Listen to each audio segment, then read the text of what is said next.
Olá para você que me acompanha aqui no canal do meu tio Oscar. Hoje a gente vai conversar sobre o título O Presídio, de 1930.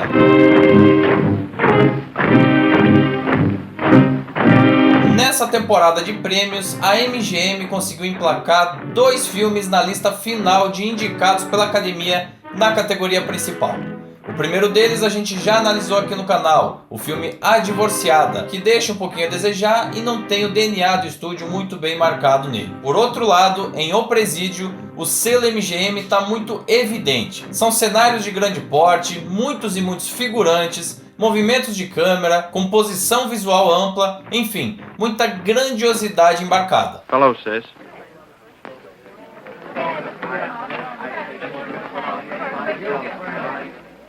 Matter. You look so pale. You're not ill, are you? No, but you don't know how terrible it is here. What have they done to get me out? Sorry, dear. What do you mean? You've done everything. I saw the governor myself. He was very kind. He said he couldn't do anything. O filme primeiramente acompanha o personagem Kent, que é preso após dirigir embriagado e matar algumas pessoas atropeladas. A pena dele é de 10 anos de prisão e ele é o primeiro contato que o público tem com aquele espaço. Por não ser um criminoso constante, por assim dizer, ele é na verdade um estranho no ninho ali dentro daquele espaço. Ele não compreende muito bem a dinâmica que está ali presente, ele não sabe se relacionar de forma adequada com os outros presos. E em vários momentos do roteiro ele demonstra inclusive uma certa ingenuidade. Quer dizer, num determinado momento o público acaba ficando com pena daquele personagem, já que ele não pertence àquele lugar. Ainda que ele tenha cometido um crime, a índole dele é muito menos condenável do que vários outros colegas ali daquele espaço. De certa forma, a gente acaba lembrando, ao assistir esse filme, do personagem de Tim Robbins no filme Um Sonho de Liberdade, que também acaba tendo que aprender a conviver em um espaço que não fazia parte do dia a dia dele. E se você perdeu essa análise, volte aqui nos arquivos do canal, porque ela já está disponível aí no ano de 1994. O personagem de Kent é interpretado pelo ator Robert Montgomery, que era norte-americano de nascimento e aqui estava no início da carreira. Ele também estava presente inclusive no filme A Divorciada, que a gente já analisou aqui no canal. A função desse personagem para a narrativa é conseguir unir várias histórias separadas, já que o personagem dele é o elemento comum aos contatos humanos dessa história. Kent, we hear you're slated to get out soon. What do you mean? Who told you that? Jim's a trustee over in the warden's office. He's in on everything.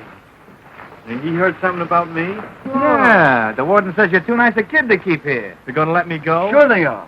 How soon? Oh, just as soon as the warden gets the okay from the governor. Gee, you're a lucky guy. Are you Kent Marlowe? Yeah. Wallace wants to see you. What does he want to see me for? Why, to tell you the good news that you've been pardoned. Gee, that's great. Yeah. Wait a minute. Well, ain't you gonna say goodbye? Sure. Bye. Be good, Kent. Kent. Um dos colegas de cela de Kent é Morgan, uma pessoa aí que não tem um trato muito fácil. Seu temperamento é um pouco arredio, ele sempre parece estar desconfiado de alguma coisa, não se mostra uma pessoa facilmente confiável, mas ainda assim é muito astuto e principalmente inteligente. Ele consegue se relacionar facilmente com todos, estabelecer uma conexão com cada um dos seus colegas de prisão e manejar todos esses elementos de modo a lhe fazer o melhor. De tão astuto que ele é, em um determinado momento do filme, ele consegue fugir da prisão. E veja só, lá no mundo livre, ele acaba se relacionando com a irmã de Kent, a personagem Anne. Ele já tinha conhecido a jovem anteriormente, ainda na prisão, e mostrado interesse imediato. Quem interpretou esse personagem foi o ator Chester Morris, que também está presente no filme A Divorciada, e que na minha opinião está muito seguro e consistente nesse papel. Hello, Miss Marlowe. Oh, excuse me. I didn't know you had company. Oh, that's quite all right. My friend, Mr. Everett, Sergeant Downer. Glad to meet you, Mr. Everett. Same here, Sergeant. Face is kind of familiar. Haven't I met you somewhere? No, I don't think so, Sergeant. No? No. Well, maybe not. Mr. Everett is one of my best customers. Is that so?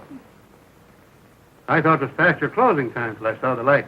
Well, it is, but we were unpacking some books. Oh, I see. E o terceiro grande personagem desse filme atende pelo apelido de Butch. Muito ao contrário de Kent e até mesmo de Morgan, ele é uma espécie de agitador interno ali daquele ambiente. Ele tem um jeito mais brutamonte de ser, gosta de resolver vários dos problemas que ele encontra na base da força. Ele tem muito menos instrução em relação aos outros colegas de prisão e inclusive as cartas que ele recebe são lidas pelos seus colegas. Uma outra característica muito importante desse personagem é a sua rebeldia. Ele é um questionador por natureza e todos esses aspectos acabam fazendo desse um personagem crucial para os pontos de virada do roteiro. Praticamente tudo o que de mais importante acontece nesse sentido narrativo parte desse personagem. O papel já estava reservado pela MGM para o ator Lon Chaney, que no entanto faleceu antes de se iniciarem as filmagens, e por isso quem acabou assumindo foi o ator Wallace Beery, que nessa altura do campeonato já era um veterano e bastante conhecido tanto da indústria quanto do público. E a gente pode dizer com segurança que ele não ficou devendo nada,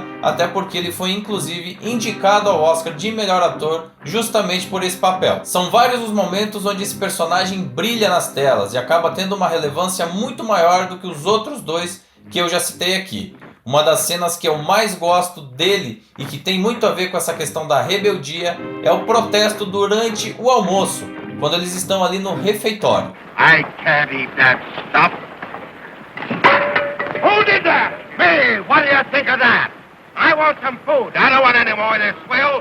You give me some food to eat. I'm not going to eat that junk. Get up! Come on, give me some food. Come on now.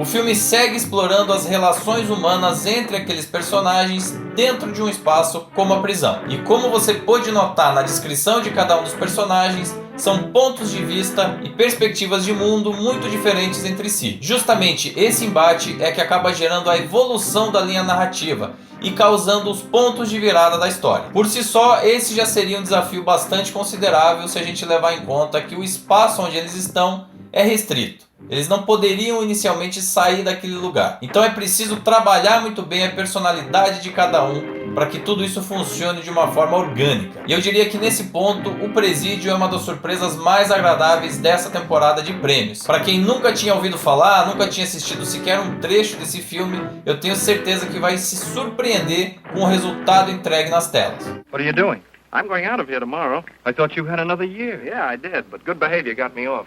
And that's a very good thing for you to remember. Think of it. Bright lights, good food, women. Say, I saw that sister of yours in the visitor's room just now. Yeah? Yeah, that the girl that owns the bookstore? Yeah. Swell-looking kid. You know, I think it's great, Kent, the way your family stick by you. Gee, I wish I had a family. I haven't even got a home. O filme estimula ainda uma reflexão importante sobre o papel do presídio no contexto da sociedade. Afinal de contas, qual é o papel de um presídio? Por que aquelas pessoas estão ali e de que forma isso deve ser tratado pela direção do presídio e pelos que fazem a guarda daquele espaço. A partir do momento que o roteiro humaniza e particulariza cada uma dessas histórias, a gente não encara aquele espaço como algo geral, uma massa amorfa de criminosos que deve ser castigada sob qualquer pretexto. Pelo contrário, a gente acaba entendendo as motivações de cada um daqueles seres humanos que estão ali dentro e sabendo distinguir cada um em relação ao seu contexto. Isso inevitavelmente acaba reforçando a tese da ressocialização, o que é inclusive vocalizado expressamente pelo diretor do espaço. Yes, I warned them at the last Governor's Council.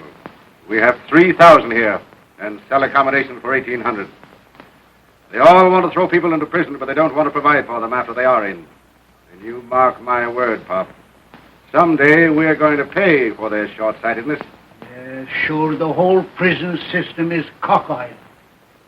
O filme acaba entregando vários momentos, várias sequências muito boas. Mas se tem uma que é realmente destacável das demais, é a sequência da rebelião já no final. Além de grandiosa e altamente empolgante, ela é extremamente bem realizada. O grau de tensão faz desse clímax um dos mais empolgantes de toda a lista de indicados desse ano. E o vínculo que o espectador acabou criando com aqueles personagens, com aquele contexto ao longo do filme, só reforça ainda mais a tensão e a emoção desse momento. Ainda mais sabendo das possíveis consequências que aquele ato de rebeldia poderia causar para os presos. Tanto a construção do clímax como a montagem visual dessa sequência são de uma construção narrativa muito elevada e já entraram na minha lista pessoal de momentos preferidos entre todos os filmes indicados nessa temporada de prêmios.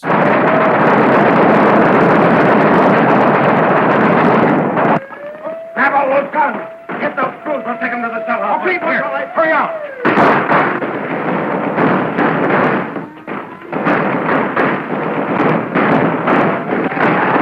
O Presídio, enfim, é um dos filmes mais bem realizados entre todos os indicados do ano. Roteiro consistente, personagens sólidos, atuações seguras e acabamento técnico impecável fazem desse um trabalho que vale e muito a pena ser assistido. Uma grata surpresa que ainda por cima vem com o selo de qualidade da MGM embutido. Talvez a única ressalva que eu faça fica por conta do relacionamento entre Morgan e Anne, que me parece um pouco inverossímil. Dá a impressão que os roteiristas quiseram incluir essa personagem feminina porque essa era uma necessidade mercadológica da época. Se acreditava que precisava ter necessariamente um casal, uma personagem feminina relevante na história, o que eu discordo nesse caso específico. De resto, eu diria que O Presídio é, sem dúvida, um dos melhores filmes do ano de 1930.